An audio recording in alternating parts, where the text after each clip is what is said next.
بسم الله الرحمن الرحيم. اهلا وسهلا بحضراتكم.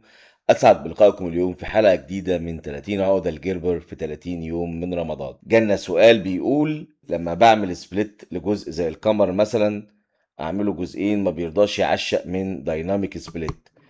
كنا احنا شرحنا قبل كده على قناه اليوتيوب قناتكم جربر توجيزر فيديو لدايناميك سبليت موجود، تقدروا تتفرجوا عليه اهو. اوبشن عظيم في جدول دايناميك سبليت.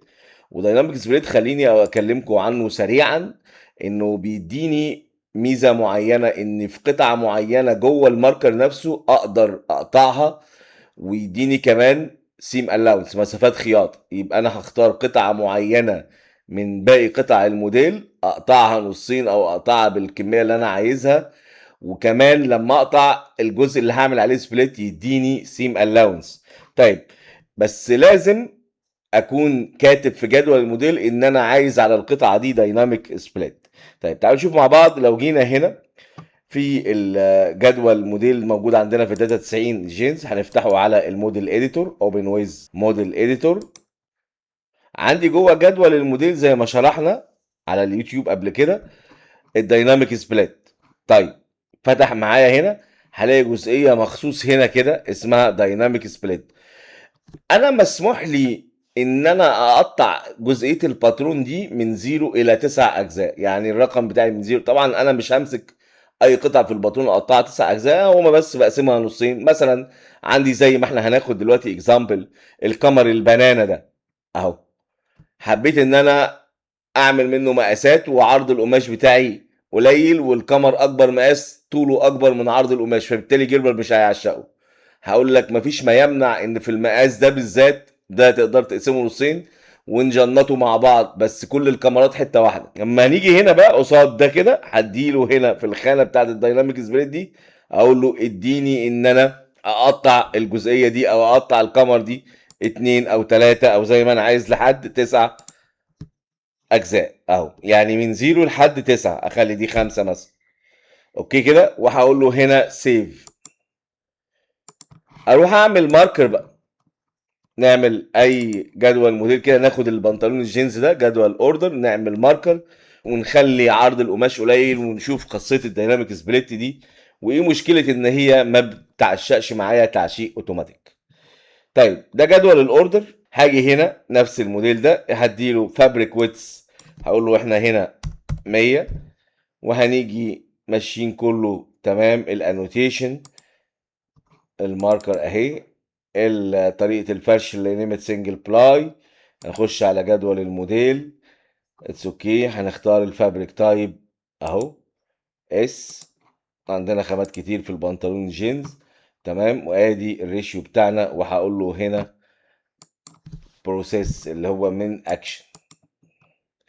قال لي سكسس، بقى عندي ماركر. تعالوا كده نبعته للتعشيق الاوتوماتيك اهو. كليك يمين سند تو اكيونيست، فتح معايا هنا. هقول له فينيش ماركر، وهنخلي وقت التعشيق قليل عشان وقت الحلقه، واقول له هنا اوكي. ونشوف مع بعض التعشيق الاوتوماتيك حالا دلوقتي. هنا لقيناه عشق قمرين بس وساب لي الباقي ما تعشقش معايا زي ما احنا شايفين. طيب عايز اشغل دول دايناميك سبليت، اني اقسم القمر ده نصين، وكمان اي قمر هقسمه نصين هقول له يا جيربر اديني مسافات خياطه. هقول له هنا اوكي. طيب مسافات الخياطه اقدر اتحكم فيها، ايوه. منين؟ من البيوزر انفايرون جوه الاستورج اريا بتاعتي اللي انا شغال بيها اهو. بيئه المستخدم بتاعتي هقول له انا عايز في السيم الاونس الموجوده عندك دي بتبقى باي ديفولت من جيربر 9 مللي ونص، اقدر اقول له خليها لي سنتي واحد، وهقول له هنا سيف. يبقى اي قطع هقطعها نصين السيم الاونس بتاعتي منين؟ من البيوزر انفايرون دي الخاصه بالدايناميك سبليت سنتي. اوكي. طيب نيجي نفتح الماركر بتاعنا اللي فيه المشكله. هو ما عشقليش غير قمرين اتنين بس. ادي الكاميرات عندي موجوده. هنيجي هنا، لو جيت اعشق ده كده مش جاي معايا اهو، فهروح على ادفانسد. هنا هقول له سبليت بيس في القطعه دي انا عايز اقطعها، دي الخاصه بالديناميك سبليت. فهقول له from top. يقول لي جيربر بيكلمني select piece to split. كليك اوكي when complete. دوس اوكي. اقول له القطعه دي قد ايه؟ اقول له 50% من النص. انتر. بصوا كده لما نكبر قطع واداني سنتي خياطه اهو. احط دي كده اي حاجه هنا. نجيب القصه دي كمان اهو، وهقول له هنا split from top. اخترت القطعه بتاعتي 50%. تقدروا تتفرجوا على محاضرة الديناميك سبليت كاملة على قناة اليوتيوب. نفس القصة، نجيب الكاميرا ده كده هنا سبليت فروم توب اهو 50%. اوكي، واحط ده كده اهو. هجيب ده كمان واقول له سبليت 50%. اوكي، هرجع اسيف. لما هسيف هيديني رسالة، هيقول لي not all placed pieces. هو مش حاسب ان القطعة دي اتقسمت معايا او انا قصيتها. هقول له اوكي مفيش مشكلة خالص.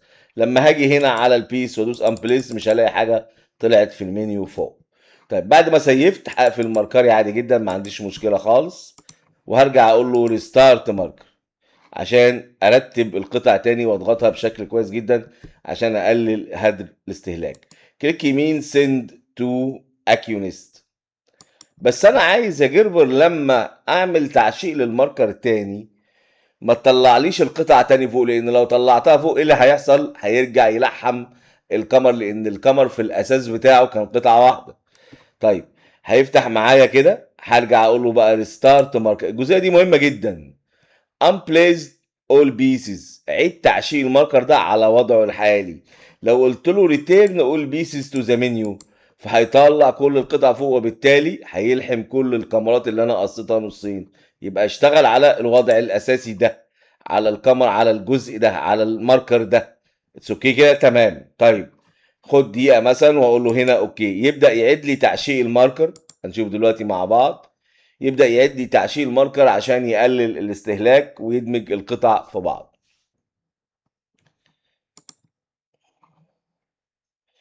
طبعا الشكل اللي انت شايفه فوق ده هو مش معترف بشكل التقسيم نفسه. ده ما يفرقش معايا في حاجة، لكن اعدادي ككاميرات مظبوطة ما عنديش مشكلة خالص. الشكل اللي انت شايفه فوق عادي ما يهمكش خالص. احنا الكاميرات قصيناها وهي بالتالي موجودة عندي في الماركر. هنقول اوكي عشان وقت الحلقة. هستنى لما الماركر يسمع معايا اهو. هفتحه. لو جيت ادوس على امبليس بيسز مش هلاقي ولا قطعه ناقصه. تعالوا نصغر الماركر بتاعي اهو. اقول له امبليس مفيش عندي ولا قطعه. لكنه هو مش قادر يشوف ان الكمر ده احنا بالفعل قصيناه ودخلناه هنا. طبعا هو دمج واداني كل اهم كل كمرين متضافين نفس اللون، اعدادي كلها كامله. ما عنديش مشكله خالص في موضوع الديناميك سبريت والتعشيق الاوتوماتيك. بالتوفيق، شكرا والسلام عليكم ورحمه الله وبركاته.